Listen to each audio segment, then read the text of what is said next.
नमस्कार दोस्तों। कहते हैं इंसान जब इस दुनिया से जाता है तो अपने साथ धन दौलत बंगले और जमीनें नहीं ले जाता।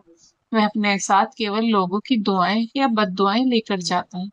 लेकिन कभी कभी कुछ लोग ऐसी विरासत छोड़ जाते हैं जो आने वाली पीढ़ियों के लिए एक आईना बन जाती है। आज की कहानी भी एक ऐसे ही पिता की है जिसने पूरी जिंदगी अपने बच्चों के भविष्य के लिए अपना वर्तमान कुर्बान कर दिया। लेकिन जब उसी पिता को अपने बच्चों की सबसे ज्यादा जरूरत थी, तब उसके हिस्से में केवल तन्हाई आई। यह कहानी तो सच्ची घटना पर आधारित है, परंतु पात्र और स्थान काल्पनिक है। लेकिन इसका दर्द हमारे समाज की सच्चाई है। उत्तराखंड की वादियों के बीच बसा एक खूबसूरत शहर था, देवपुर। उसी शहर में रहते थे शिव प्रसाद माथुर। उम्र लगभग 80 वर्ष। सफेद बाल, चेहरे पर गहरी झुर्रियां और आंखों में ऐसा अपनापन कि जो भी उनसे एक बार मिलता उन्हें अपना मान बैठते। आज शिव प्रसाद जी के नाम पर कई उद्योग थे, सैकड़ों कर्मचारियों की रोजी रोटी चलती थी और करोड़ों रुपए की संपत्ति थी। लेकिन यह सब उन्हें विरासत में नहीं मिला था। इसके पीछे उनकी 40 वर्षों की अथक मेहनत, संघर्ष और अनगिनत त्याग छिपे थे। एक समय ऐसा भी था जब उनके पास 2 वक्त की रोटी तक का भरोसा नहीं था। उनके पिता एक छोटे किसान थे। बारिश अच्छी हो जाए तो घर में खुशहाली रहती, और अगर मौसम बिगड़ जाए तो कई कई दिन उधार पर गुजरते। शिव प्रसाद बचपन से ही समझदार थे। स्कूल से लौटते ही खेतों में पिता का हाथ पटाते, रात को लालटेन की रोशनी में पढ़ाई करते। कई बार भूखे पेट सोना पड़ता, लेकिन उन्होंने कभी शिकायत नहीं की। उनकी माँ हमेशा कहती थी, बेटा, गरीबी इंसान की जेब में होनी चाहिए, उसके इरादों में नहीं। यही शब्द उनके जीवन का मंत्र बन गई। समय बीता, पढ़ाई पूरी हुई, नौकरी मिली, लेकिन छोटी सी तनख्वाह से परिवार का भविष्य नहीं बदल सकता था। उन्होंने जोखिम उठाया और लकड़ी के सामान का छोटा सा कारोबार शुरू किया। शुरुआत में बेहद कठिन था। कभी माल बिकता नहीं था, कभी ग्राहक पैसे लेकर भाग जाता था। कई बार तो दुकान का किराया भरने तक के पैसे नहीं बचते थे। ऐसे हर कठिन समय में उनकी पत्नी सरोज उनका हौसला बनकर खड़ी रही। एक रात दुकान में घाटा होने के बाद शिव प्रसाद बेहद निराश होकर घर लौटे। सरोज, लगता है दुकान बंद करनी पड़ेगी, अब हिम्मत नहीं बची। सरोज मुस्कुराई। उन्होंने अपनी शादी के समय मिले 2 सोने के कंगन उतारे और शिव प्रसाद की हथेली पर रख दिए। इन्हें बेच दीजिए। नहीं सरोज, यह तुम्हारी आखिरी निशानी है।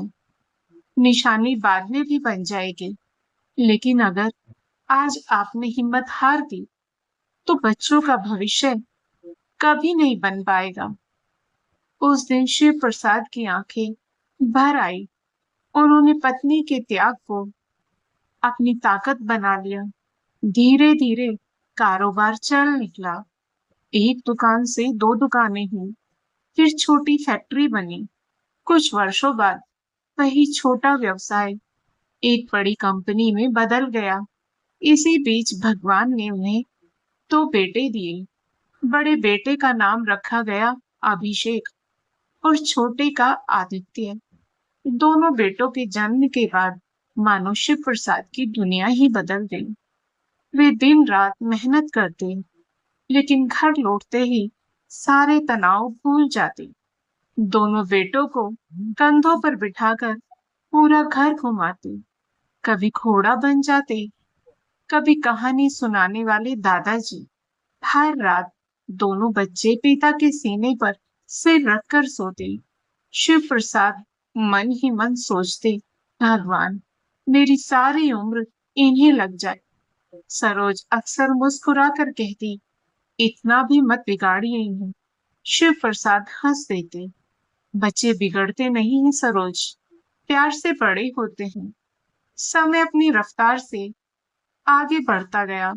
बेटे बेटे बड़े होते गए, शहर के सबसे महंगे स्कूल में पढ़ने लगे। उनकी हर छोटी बड़ी इच्छा पूरी की जाती। महंगी साइकिल चाहिए, विदेशी मोबाइल चाहिए। बिना देर किए बच्चों की इच्छा पूरी करते। कॉलेज की फीस लाखों में थी, बिना एक शब्द बोले भर दी जाती। शिव प्रसाद हमेशा कहते, मेरे बच्चों को कभी यह महसूस नहीं होना चाहिए कि उनके पिता ने किसी चीज की कमी छोड़ी। लेकिन शायद यही एक छोटी सी भूल हो रही थी। उन्होंने बच्चों की हर जरूरत पूरी की, लेकिन उन्हें अभाव का अर्थ कभी समझाया ही नहीं। सरोज कई बार समझाती, बच्चों को थोड़ा जिम्मेदार बनाइए। शिव प्रसाद हंसकर टाल देते, अभी खेलने खाने की उम्र है, जिम्मेदारियां तो पूरी जिंदगी निभानी है। किसे पता था कि यही लाड़ प्यार एक दिन रिश्तों के बीच सबसे बड़ी दूरी बन जाएगा। कुछ वर्षों बाद दोनों बेटे उच्च शिक्षा के लिए विदेश चले गए। एयरपोर्ट पर विदा करते समय शिव प्रसाद की आंखें नम थी। उन्होंने दोनों बेटों को गले लगाया और कहा, बेटा, खूब नाम कमाना, लेकिन कभी इतना बड़ा मत बन जाना कि अपने घर का रास्ता ही भूल जाओ। अभिषेक मुस्कुराया, अरे पापा, आप भी कैसी बातें करते हैं? हम रोज वीडियो कॉल करेंगे। आदित्य ने भी हंसते हुए कहा, आप दोनों हमारी जान हैं। शिव प्रसाद और सरोज खुशी खुशी घर लौट आए। शुरू शुरू में रोज फोन आते, फिर सप्ताह में एक बार, फिर महीने में, और धीरे धीरे बातचीत केवल त्योहारों और औपचारिक शुभकामनाओं तक सिमट कर रह गई। शिव प्रसाद हर शाम बरामदे में बैठकर मोबाइल को देखते रहते। कभी घंटी बजती तो चेहरे पर मुस्कान आ जाती, लेकिन अधिकतर अधिकतर स्क्रीन पर किसी बैंक या कंपनी का संदेश होता। सरोज चुपचाप पति की ओर देखती और समझ जाती कि वे किसका इंतजार कर रहे हैं। उन्हें क्या पता था कि यह इंतजार अभी और लंबा होने वाला है, इतना लंबा कि एक दिन उनके अपने ही घर की दीवारें भी उनकी तन्हाई की गवाह बन जाएंगी। समय किसी के लिए नहीं रुकता। देखते ही देखते 5 वर्ष बीत गए। अभिषेक ने विदेश की एक बड़ी कंपनी में नौकरी शुरू कर दी थी, जबकि आदित्य ने वहीं अपना व्यापार जमा लिया था। दोनों की जिंदगी सफलता की ऊंचाइयों पर पहुंच रही थी। इधर देवपुर में शिव प्रसाद और सरोज अपने विशाल बंगले में अकेले रह गए थे। जिस आंगन में कभी बच्चों की किलकारियां गूंजती थी, वहां अब केवल हवा की सरसराहट सुनाई देती थी। सरोज रोज सुबह दोनों बेटों के कमरों की सफाई करती, अलमारी में रखे उनके बचपन के खिलौने, स्कूल की ट्रॉफियां और छोटी छोटी चीजों को बड़े स्नेह से संभाल कर रखती। शिव प्रसाद मुस्कुराकर कहते, सरोज, अब ये बच्चे नहीं रहे। सरोज धीरे से जवाब देती, माँ के लिए बच्चे कभी बड़े नहीं होते। एक दिन सरोज ने कहा, सुनिए, इस बार दिवाली पर दोनों बच्चों को बुला लीजिए। इतने साल हो गए, घर में दीपक तो जलते हैं, लेकिन रोशनी नहीं होती। शिव प्रसाद ने उसी समय दोनों बेटों को फोन लगाया। पहले अभिषेक ने फोन उठाया। हाँ पापा, बोलिए। बेटा, इस बार दिवाली पर घर आ जाओ, तुम्हारी माँ कई दिनों से तैयारी कर रही है। उधर से कुछ क्षण चुप्पी रही, फिर आवाज आई, पापा, इस बार संभव नहीं है। एक बहुत बड़ा इंटरनेशनल प्रोजेक्ट चल रहा है। अगले साल पक्का, शिव प्रसाद ने मुस्कुराते हुए कहा। कोई बात नहीं बेटा, काम पहले है, अपना ध्यान रखना। फोन कट गया। उन्होंने आदित्य को फोन मिलाया। बेटा, इस बार, आदित्य ने बात पूरी होने से पहले ही कहा, पापा, अभी मीटिंग में हूँ, बाद में बात करता हूँ। और फोन कट गया। शिव प्रसाद कुछ देर तक मोबाइल को देखते रहे। सरोज उनकी आंखों में उतरती नमी पड़ चुकी थी। उस वर्ष की दिवाली आई। बंगले में हजारों लाइटें लगी, लेकिन दोनों बुजुर्गों के मन में अंधेरा ही अंधेरा था। सरोज ने दोनों बेटों की पसंद की मिठाइयां बनाई थी। 3 दिन तक फ्रिज में रखी रही, फिर चुपचाप मोहल्ले के बच्चों में बांट दी गई। समय फिर आगे बढ़ा। एक दिन अचानक सरोज की तबीयत बिगड़ गई। उन्हें अस्पताल ले जाया गया। डॉक्टर ने गंभीर स्वर में कहा, इनकी हालत नाजुक है, परिवार के लोगों को बुला लीजिए। शिव प्रसाद कांपते हाथों से बेटों को फोन करने लगे। अभिषेक ने फोन उठाया। पापा, अभी फ्लाइट पकड़ने वाला हूं। बेटा, तुम्हारी माँ बहुत बीमार है, अगर हो सके तो आ जाओ। अभिषेक कुछ पल चुप रहा, फिर बोला, मैं कोशिश करता हूँ पापा। कोशिश, बस यही एक शब्द था। आदित्य ने भी यही कहा। मैं देखता हूँ पापा, अगर मीटिंग खत्म हुई तो निकलता हूँ। लेकिन न अभिषेक आया, न आदित्य। 3 दिन तक सरोज अस्पताल के बिस्तर पर लेटी रही, बार बार दरवाजे की ओर देखती रही, हर कदमों की आहट पर पूछती, क्या बच्चे आ गए? शिव प्रसाद छोटी मुस्कान के साथ कहते, बस आते ही होंगे। लेकिन वह बस कभी नहीं आया। तीसरे दिन सरोज ने शिव प्रसाद का हाथ अपने हाथ में लिया, धीरे से बोली, सुनिए, बच्चों को दोष मत दीजिएगा, शायद सचमुच बहुत व्यस्त होंगे। शिव प्रसाद की आंखों से आंसू बह निकले। ऐसा मत कहो सरोज, वे आते ही होंगे। सरोज ने हल्की मुस्कान दी। अगर आए तो कहना, माँ आखिरी समय तक उनका इंतजार करती रही। इतना कहकर उनकी सांसें हमेशा के लिए थम गई। पूरा कमरा सिसकियों से भर गया। लेकिन जिस माँ ने अपने बेटों को 9 महीने कोख में रखा, उसे अंतिम बार देखने उसके बेटे नहीं पहुंचे। 2 दिन बाद दोनों बेटे आए। अब शमशान जाने का तो कोई मतलब ही नहीं था, तो सीधे घर पहुंच। अभिषेक ने आते ही पूछा, पापा, आप ठीक हैं? शिव प्रसाद ने उसकी ओर देखा, कुछ क्षण तक देखते रहे, फिर धीमे स्वर में बोले, मैं ठीक हूँ बेटा, लेकिन तुम्हारी माँ इंतजार करते करते चली गई। इन शब्दों के बाद पूरे घर में ऐसी खामोशी छा गई जिसे कोई तोड़ नहीं सका। सरोज के जाने के बाद शिव प्रसाद बिल्कुल बदल गए। अब वे कम बोलते, कम हंसते, रात को घंटों पत्नी की तस्वीर के सामने बैठे रहते। कई बार नौकर उन्हें चुपचाप रोते हुए देख लेते।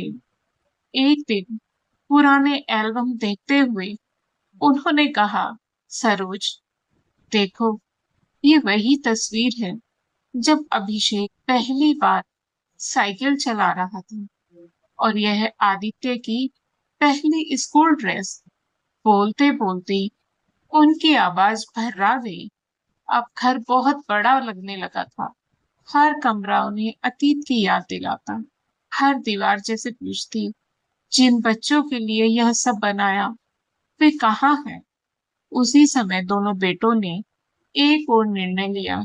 ऐसा निर्णय जिसने शिव प्रसाद की पूरी जिंदगी बदल दी। सरोज के जाने के बाद शिव प्रसाद जी की दुनिया जैसे थम गई थी। वह सुबह जल्दी उठते, पूजा करते, फिर बरामदे में रखी उसी कुर्सी पर बैठ जाते जहां कभी सरोज उनके साथ चाय पिया करती थी। अब वह दूसरी कुर्सी हमेशा खाली रहती। कई बार अनजाने में वह दूसरी कुर्सी की ओर देखकर कह देते, सरोज, जरा चाय में चीनी कम रखना। फिर अगले ही पल उन्हें याद आता कि अब वहां कोई नहीं है। उनकी आंखें भर आती। नौकर रामू कई बार उन्हें अकेले बैठे देखता तो कहता, मालिक, थोड़ा बाहर घूम आइए, मन बदल जाएगा। शिव प्रसाद मुस्कुरा देते, रामू, मन कहीं बाहर जाने से नहीं बदलता, मन तो अपने लोगों से बदलता है। इधर दोनों बेटे भी भारत आए हुए थे। एक शाम दोनों ड्राइंग रूम में बैठे बातें कर रहे थे। अभिषेक अभिषेक बोले, आदित्य, पापा अब अकेले इस इतने बड़े बंगले में कैसे रहेंगे? आदित्य ने कहा, यही तो सोच रहा हूँ। हमें वापस विदेश जाना है। यहाँ रुकना संभव नहीं। कुछ देर चुप्पी रही। फिर अभिषेक ने धीरे से कहा, एक अच्छा सा वरिष्ठ नागरिक निवास है। वहाँ डॉक्टर भी है, नर्स भी, देखभाल भी। पापा वहाँ आराम से रहेंगे। आदित्य ने तुरंत हामी भर दी। हाँ, यही ठीक रहेगा। वैसे भी वहाँ उनकी उम्र के लोग होंगे। दोनों भाइयों ने फैसला तो कर लिया, लेकिन एक बार भी यह नहीं सोचा कि जिस पिता ने पूरी जिंदगी उन्हें अपने सीने से लगाकर रखा, क्या वे अपने ही घर से दूर रह पाएंगे? अगले दिन दोनों पिता के कमरे में पहुंचे। शिव प्रसाद पुराने फोटो एल्बम देख रहे थे। अभिषेक ने धीरे से कहा, पापा, आपसे एक बात करनी थी। हाँ बेटा, कहो।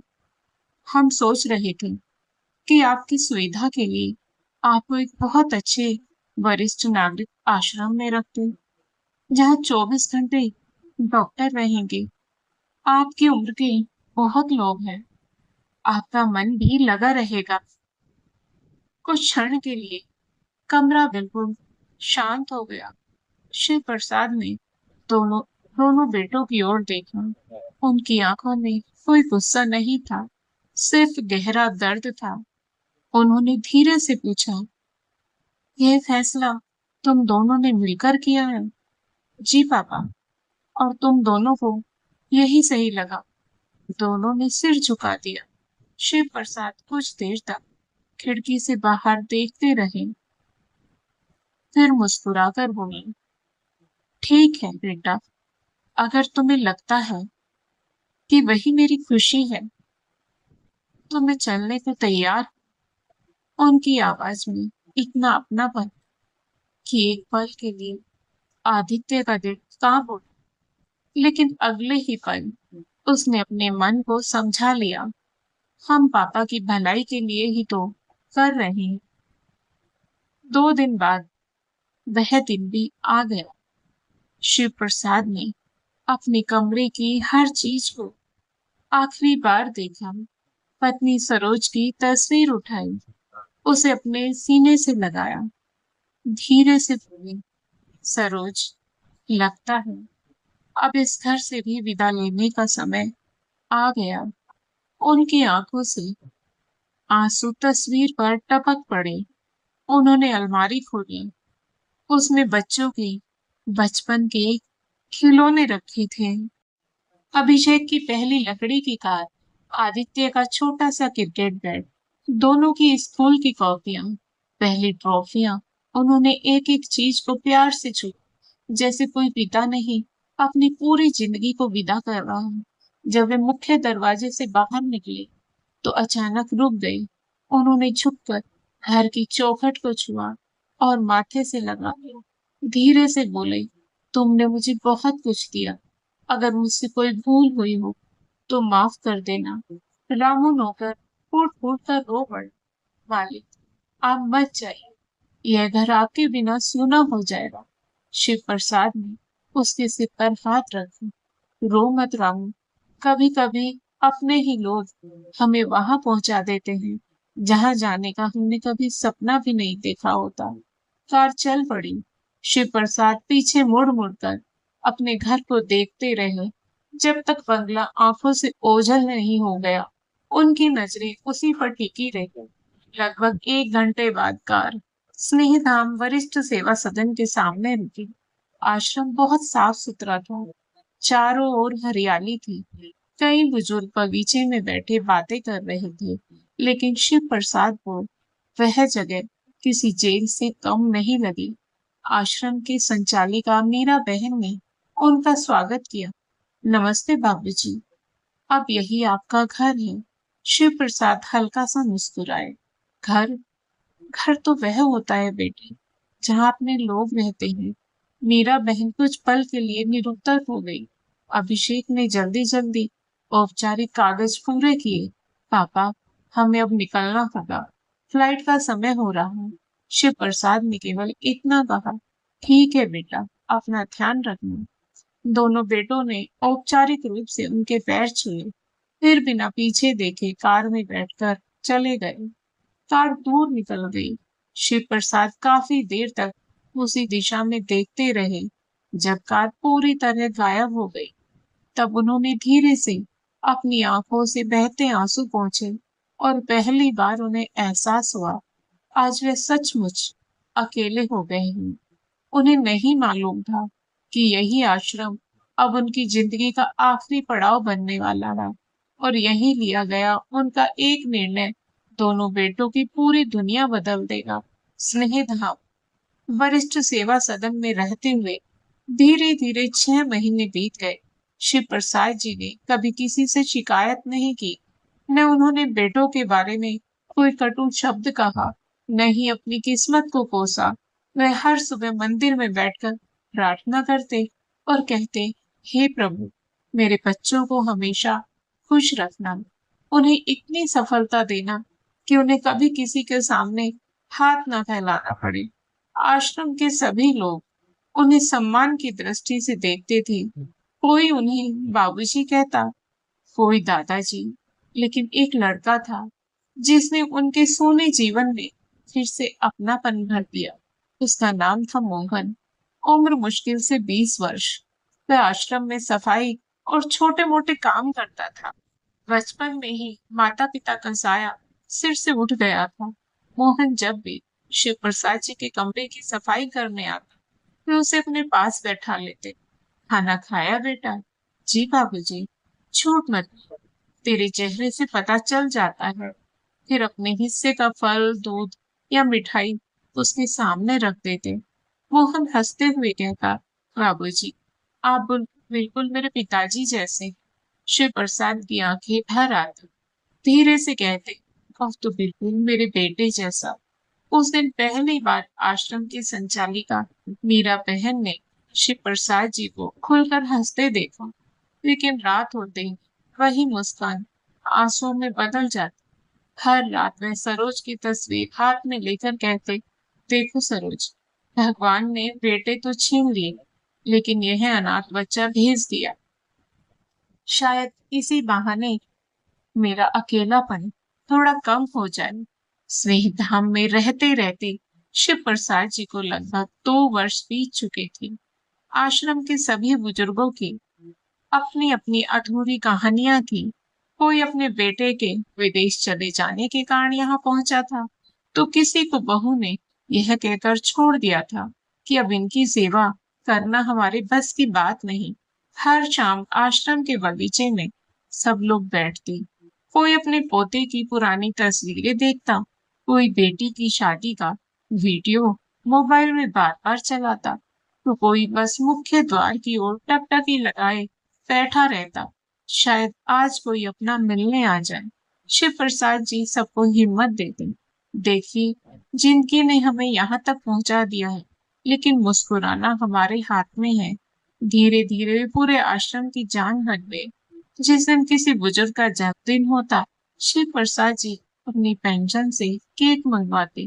कहते, बच्चे नहीं आए तो क्या हुआ, हम सब एक दूसरे का परिवार है। दिवाली आई, पूरा आश्रम दीपकों से जगमगा उठा, लेकिन हर बुजुर्ग की आंखें मुख्य द्वार पर लगी थी। सुबह से शाम हो गई। कुछ लोगों के बेटे आए, कुछ की बेटियां भी आई, लेकिन शिव प्रसाद जी के लिए कोई नहीं आया। मीरा बहन बोली, बाबूजी, चलिए पूजा शुरू करते हैं। शिव प्रसाद जी मुस्कुराए, लेकिन उनकी आंखें दरवाजे पर ही थी। उन्होंने धीरे से कहा, शायद रास्ते में होंगे। रात के 10 बज गए। आश्रम का मुख्य द्वार बंद हो गया। शिव प्रसाद जी चुपचाप अपने कमरे में लौट आए। उस रात उन्होंने पहली बार सरोज की तस्वीर से लिपट कर कहा, देखा सरोज, आज भी मैं बच्चों का इंतजार करता रह गया। और वर्षों बाद वे फूट फूट कर रो पड़े। उधर मोहन यह सब दरवाजे के बाहर खड़ा सुन रहा था। अगली सुबह वह बाजार गया। अपनी 1 महीने की पूरी तनख्वाह से उसने गरम ऊनी शॉल खरीद लाया। बाबूजी, यह आपके लिए।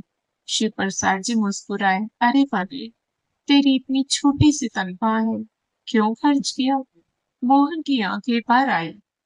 जब मैं छोटा था, तब मेरे पिताजी मुझे ठंड में अपने कंधे पे बैठाकर स्कूल ले जाते। आज आप हैं, तो मुझे लगता है जैसे भगवान ने मेरे पिता लौटा दिए हों। इतना सुनते ही शिव प्रसाद जी ने उसे गले लगा लिया। वहां मौजूद हर व्यक्ति की आंखें नम हो गई।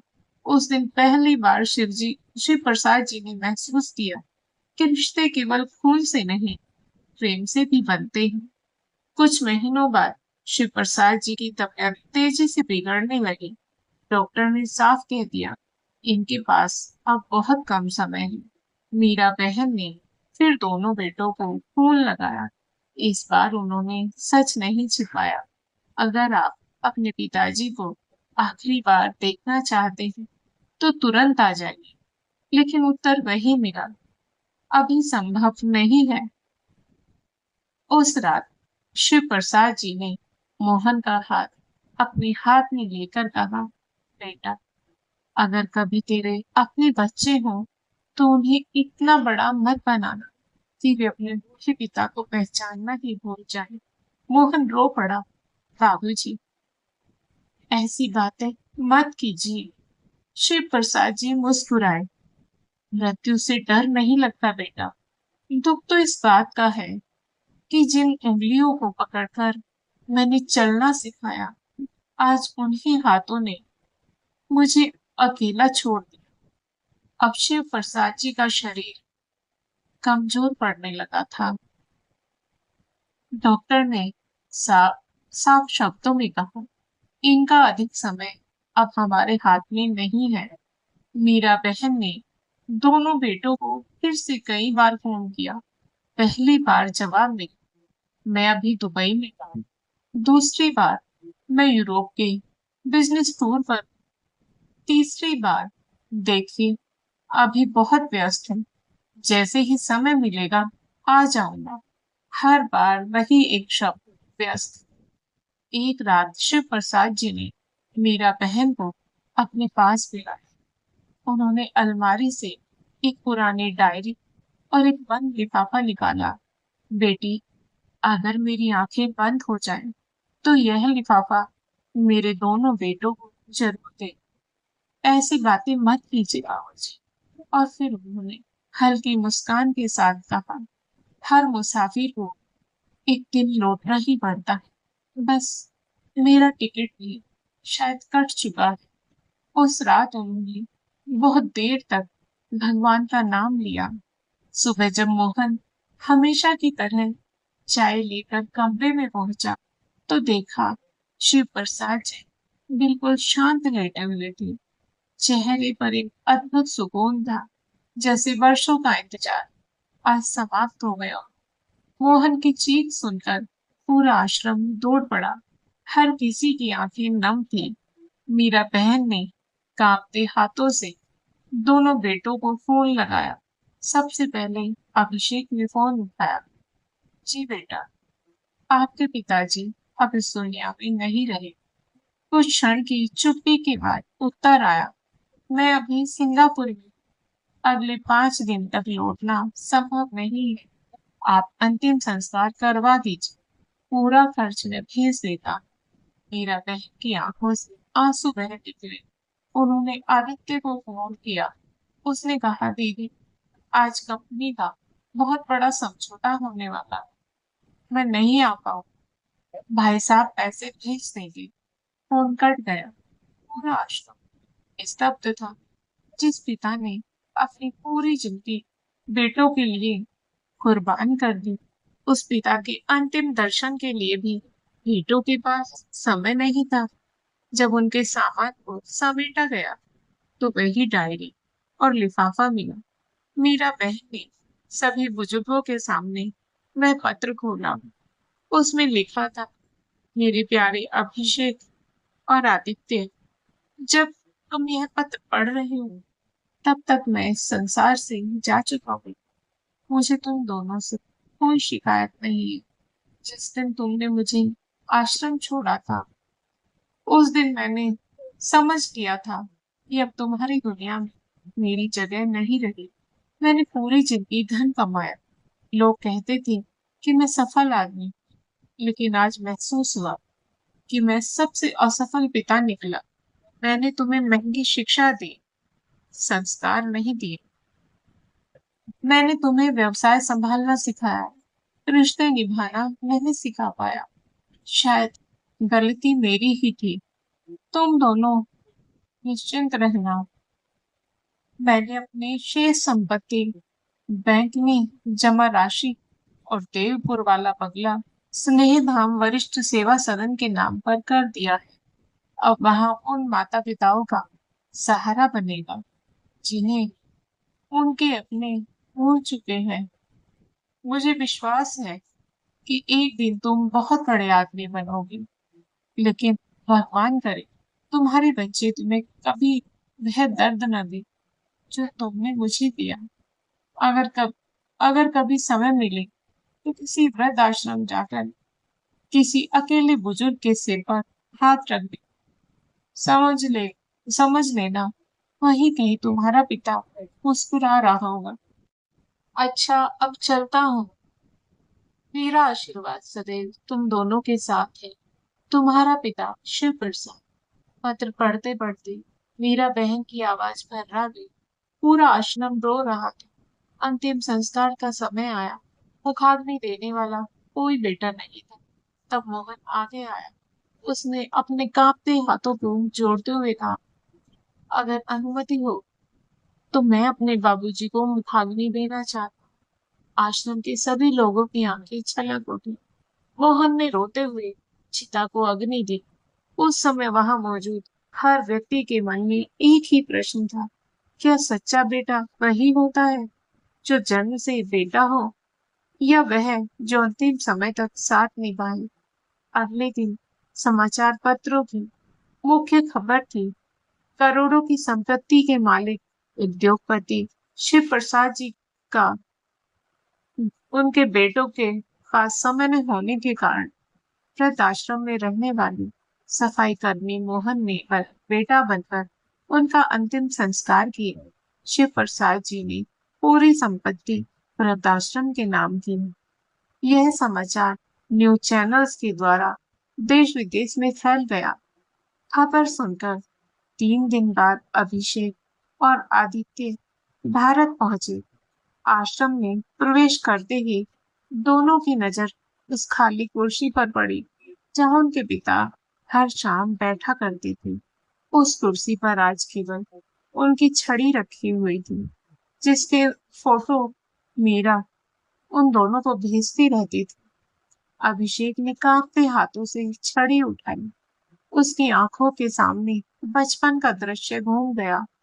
वही छड़ी जिसे पकड़कर पापा उसे चलना सिखाते थे। वह वहीं जमीन पर बैठ गया और फूट फूट कर रोने लगा। आदित्य पिता का कमरा खोलकर भीतर गया। बिस्तर बिल्कुल करीने से लगा हुआ था।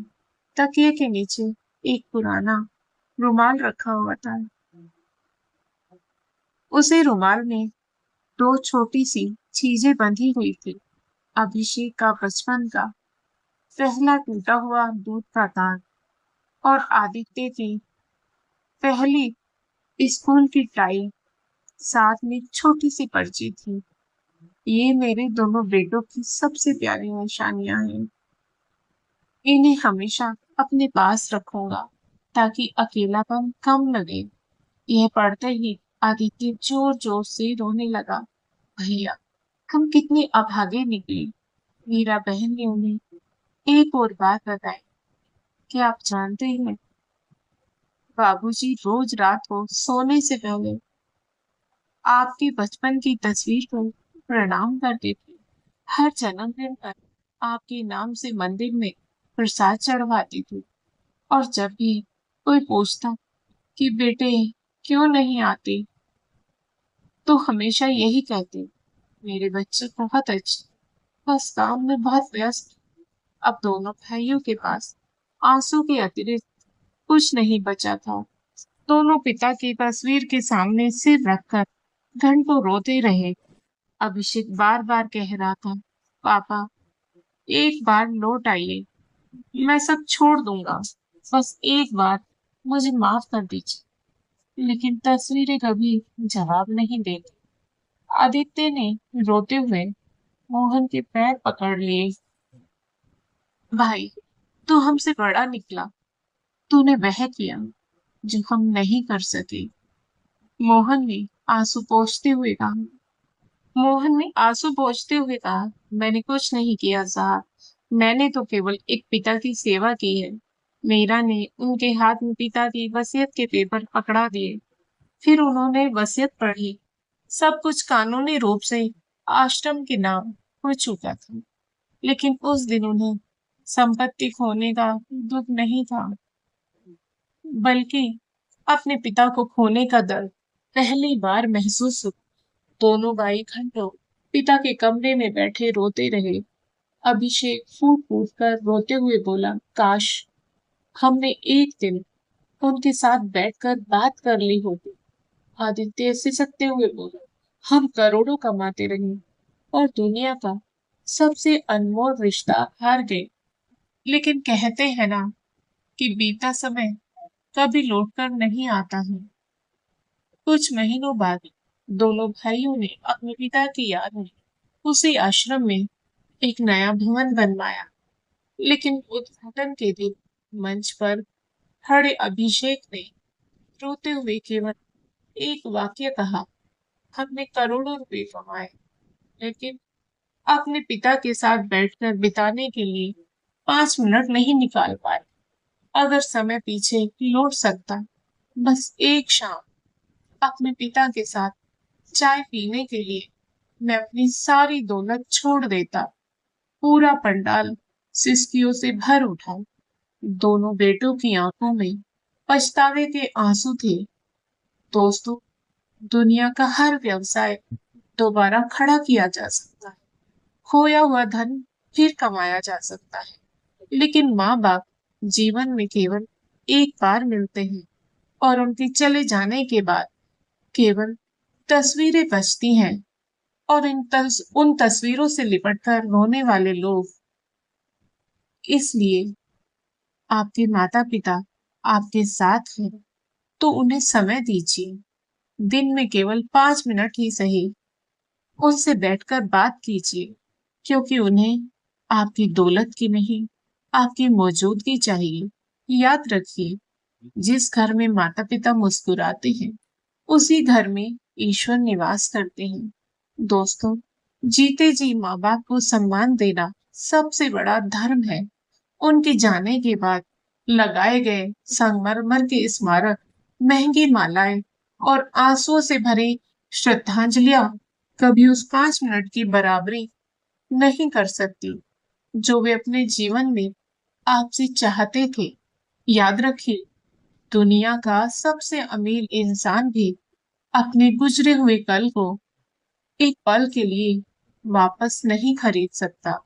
इसलिए आज अपने माता पिता को समय दीजिए, क्योंकि कल शायद केवल पछतावा ही आपके पास बचे। तो दोस्तों, आज की कहानी यही समाप्त होती है। यदि आपको आज की कहानी पसंद आई हो तो वीडियो को लाइक करें, शेयर करें और साथ ही हमारे चैनल को सब्सक्राइब करें। बेल आइकन को प्रेस करके ऑल बटन पर क्लिक करें। राधे राधे प्यारे दोस्तों।